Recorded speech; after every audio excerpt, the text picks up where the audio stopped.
মাঝ রাস্তায় দাঁড়িয়ে মানববন্ধন করে আমরা যদি মানববন্ধন করি সেই থেকে আসলে অধিকার আদায় হয় কিনা। মানবাধিকার আদায়ের ক্ষেত্রে আগে নিজেকে সোচ্চার হয়ে নিজেদের অধিকার আদায়ে নিজেকে সচেতন করতে হবে বলে মন্তব্য করেছেন কবি, লেখক ও সাংবাদিক কামাল পারভেজ। অধিকার আদায়ের ক্ষেত্রে আগে নিজেকে সোচ্চার হতে হবে, নিজের অধিকার আদায়ের জন্য নিজেকে সচেতন হতে হবে। মঙ্গলবার আন্তর্জাতিক মানবাধিকার দিবস উপলক্ষে চট্টগ্রাম প্রেস ক্লাব প্রাঙ্গণে আইন সহায়তা ফাউন্ডেশন আসপ আয়োজিত মানববন্ধনের প্রধান অতিথির বক্তব্যে তিনি একথা বলেন। এ সময় তিনি সরকারকে মানবাধিকার কর্মীদের কাজ করতে স্বাধীনতা দেওয়ার আহ্বান জানান।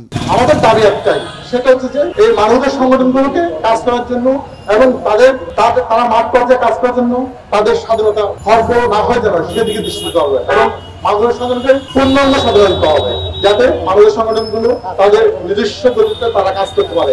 মানববন্ধনে আসপের সভাপতি রফিকুল ইসলামের সভাপতিত্বে আরো বক্তব্য রাখেন সাংবাদিক কামরুল হুদা, সাংবাদিক ও মানবাধিকার কর্মী খোরশেদ আলম, আবু হেনা খোকন।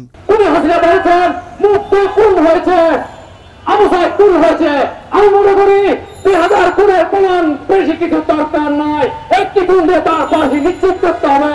হাসিনা নিজের মুখে সে খুনি সে স্বীকার করছে, এই খুনে এই হাসিনাকে ধরে বাংলাদেশে তাকে ফাঁসির দস্তে চুয়ানো হোক। 9 আগস্টের আমার মা বোনের ইজ্জত কেউ না তারা কেড়ে নিয়েছিল, তখন মানবাধিকার নৈতিকবাদী সরকার তখন কোথায় ছিল? বিশ্ব মানবাধিকার দিবস ডিসেম্বর 10। মানবাধিকার এখানে দুইটা শব্দ, মানুষের অধিকার। মানুষের অধিকার বলতে আমরা আসলে অধিকার নিয়ে কথা বলি। পরে মানববন্ধন থেকে একটি র্যালি প্রেস ক্লাবের সামনে থেকে জামাল খান এলাকা প্রদক্ষিণ করে চেরাগি মোড়ে গিয়ে শেষ হয়।